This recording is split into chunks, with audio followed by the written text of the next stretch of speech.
Assalamualaikum warahmatullahi wabarakatuh. Saya Rezilita Henry dari kelas MSDMA 2 Prodi Manajemen. Di video ini saya akan membahas materi tentang budaya organisasi. Budaya organisasi adalah karakteristik dan pedoman yang dianut oleh para anggota organisasi atau kelompok usaha tertentu. Perlu dipahami bahwa budaya ini berperan penting untuk mendorong dan meningkatkan efektivitas kerja organisasi, baik dalam jangka pendek maupun jangka panjang. Selain itu, budaya organisasi juga berguna sebagai alat untuk menentukan arah organisasi dan mengarahkan apa yang boleh dilakukan dan yang tidak. Tanpa budaya organisasi yang kokoh, kinerja para anggotanya tidak dapat berjalan secara optimal. Itu sebabnya budaya organisasi menjadi hal yang krusial untuk dimiliki setiap organisasi atau perusahaan. Konsep budaya organisasi adalah tuntunan organisasi atau perusahaan sehingga mampu membedakannya dengan organisasi lain. Artinya, budaya organisasi bisa menjadi sebuah norma dan nilai yang dianut oleh seluruh anggota organisasi tersebut yang nantinya dapat mempengaruhi cara mereka dalam bekerja, berperilaku, dan beraktivitas. Untuk itu, budaya organisasi akan melibatkan seluruh pengalaman, filosofi, pengalaman ekspektasi, dan juga seluruh nilai yang terdapat di dalamnya, sehingga nantinya akan terrefleksi dalam kegiatan setiap anggota, mulai dari pekerjaan, interaksi dengan lingkungan luar, hingga ekspektasi yang diharapkan bisa terwujud di masa depan. Selanjutnya ada fungsi budaya organisasi, yaitu sebagai ciri khas atau keunikan sebuah perusahaan. Tentu kita tidak ingin perusahaan tempat kita bekerja dianggap sama dengan perusahaan lain. Maka dari itu, kita harus membentuk etos kerja yang bagus. Hal ini perlu didukung juga dengan suasana kerja yang kondusif di antara pekerja, namun tetap dijalani secara profesional demi mencapai target kerja. Budaya organisasi yang unggul akan menciptakan rasa kebanggaan di antara pekerja atas partisipasi mereka di dalam perusahaan. Dengan begitu, para pegawai dapat bekerja dengan nyaman dan puas, meningkatkan integritas dan loyalitas di dalam diri pekerja, sehingga secara alami lebih bersemangat dalam mengejar kepentingan perusahaan. Perusahaan dengan etos kerja yang baik senantiasa didukung pekerja yang produktif. Meningkatkan kesadaran untuk membina hubungan sosial yang baik antar sesamanya, sehingga dapat mempertahankan rantai kerja yang ideal di antara para pekerja pada setiap posisi dan jabatan, dan menjaga sikap serta berperilaku baik yang mengedepankan hubungan profesional yang tetap bersahabat. Tentu saja fungsi dari adanya budaya organisasi yang unggul patut didukung oleh pemenuhan hak pekerja yang proporsional. Semakin perusahaan menghargai kinerja pekerja, maka makin produktif para pekerjanya tersebut. Salah satu hal yang bisa meningkatkan produktivitas sekaligus loyalitas pekerja adalah pemberian tunjangan kesehatan, yaitu asuransi kesehatan. Asuransi kesehatan untuk karyawan akan memberikan ketenangan secara finansial karena andai mereka sakit dan harus berobat ke rumah sakit, maka biayanya akan ditanggung oleh asuransi. Manfaat pertanggungan ini bisa berskala pribadi bagi karyawan yang bersangkutan dan bisa juga menyeluruh bagi keluarganya. Perusahaan yang mengedepankan kemakmuran pekerjanya akan mendapatkan timbal balik positif berupa mendapat kepercayaan internal dari anggotanya dan pencitraan kepada publik yang baik.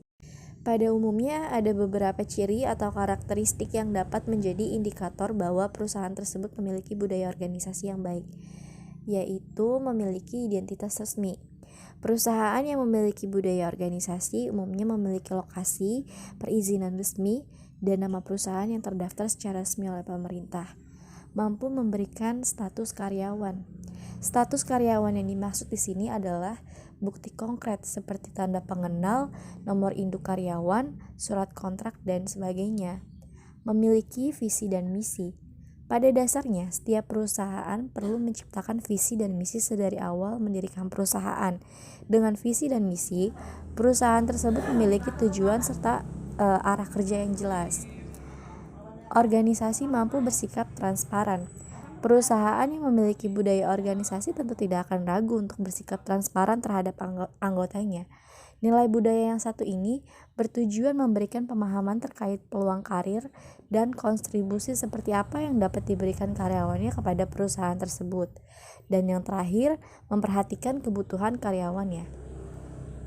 Karena setiap perusahaan perlu memahami bahwa karyawan adalah suatu aset yang perlu dijaga dengan baik. Itu sebabnya perusahaan yang sehat tidak hanya menuntun suatu karyawan untuk bekerja dengan baik, melainkan juga memberikan fasilitas seperti kelas training, bonus di akhir tahun, perlindungan asuransi kesehatan, dan sebagainya. Selanjutnya ada tipe budaya organisasi. Ada 4 tipe budaya organisasi, yaitu klan, adhokrasi, hierarki, dan market. Klan merupakan budaya organisasi yang lebih banyak dikendalikan sang owner langsung atau perusahaan pribadi dengan sistem kekeluargaan. Adhokrasi merupakan budaya organisasi yang lebih mengedepankan pelayanan pada konsumen atau masyarakat. Hierarki, budaya organisasi yang mempunyai susunan bertingkat, terukur, dan kebanyakan berhubungan dengan pemerintahan. Sedangkan market merupakan budaya organisasi yang lebih mengedepankan kepuasan dari konsumennya. Budaya organisasi klan dan hierarki fokus pada internal, sedangkan adhokrasi dan market fokus pada eksternal. Dalam budaya organisasi, biasanya pemimpin selalu diikuti bawahannya. Kita bisa menjadi pemimpin yang hebat jika kita bisa menggunakan potensi diri kita dengan baik. Karena pemimpin hebat adalah diri kita sendiri. Selanjutnya adalah bagaimana cara mempelajari budaya organisasi. Kebudayaan antara satu perusahaan dengan perusahaan yang lain belum tentu sama, apalagi jika sudah berbeda daerah. Kebudayaan tersebut disampaikan pada karyawan menggunakan cara yang berbeda-beda. Yang terpenting adalah memilih cara yang paling efektif. Adapun yang paling umum digunakan antara lain upacara, cerita, bahasa, dan simbol. Upacara merupakan serangkaian kegiatan berulang yang dilakukan oleh perusahaan bersama karyawan yang berusaha mengungkapkan sekaligus meneguhkan nilai-nilai perusahaan, target terpenting, serta siapa saja orang-orang penting di dalam sebuah perusahaan atau organisasi. Cerita-cerita perusahaan biasanya memiliki gambaran peristiwa signifikan maupun manusia yang mencakup berbagai hal seperti siapa saja pendiri perusahaan, tanggapan kesalahan masa lalu, pelanggaran peraturan, dan sejenisnya. Yang ketiga, bahasa. Cukup banyak unit dalam sebuah organisasi yang memakai bahasa untuk cara mengidentifikasi para anggota organisasi tersebut sebagai sebuah budaya. Apabila mempelajari bahasa tersebut, maka para anggota menyatakan penerimaan mereka pada budaya. Selain itu juga bersedia untuk membantu melestarikan budaya organisasi tersebut. Sebuah organisasi dari waktu ke waktu sering mengembangkan berbagai istilah unik dengan tujuan mempermudah penggambaran budaya, peralatan, para pemasok, orang-orang penting, proses, pelanggan, hingga produk-produk yang memiliki kaitan dengan usaha bisnis mereka. Dan yang terakhir, simbol. Saat seseorang memasuki bisnis berbeda, kita akan tahu apakah kita memperoleh perasaan mengenai organisasi atau perusahaan tersebut, apakah casual, formal, serius, gembira, ataukah yang lainnya. Jadi perasaan yang kita rasakan tersebut menunjukkan kekuatan dari simbol-simbol materi di dalam menciptakan kepribadian sebuah perusahaan. Hal-hal ini contohnya adalah cara karyawan berpakaian, posisi fasilitas organisasi, jenis mobil perusahaan yang disediakan. Itu adalah contoh dari simbol materi. Slide terakhir ada contoh budaya organisasi, yaitu Google sebagai salah satu perusahaan yang diimpikan. Selama bertahun-tahun, Google berpegang pada budaya kerja yang casual atau terkesan santai. Tanpa disadari, lingkungan kerja seperti ini dapat membuat para karyawannya lebih merasa bebas mengutarakan ide dan menunjukkan potensi terbaik mereka.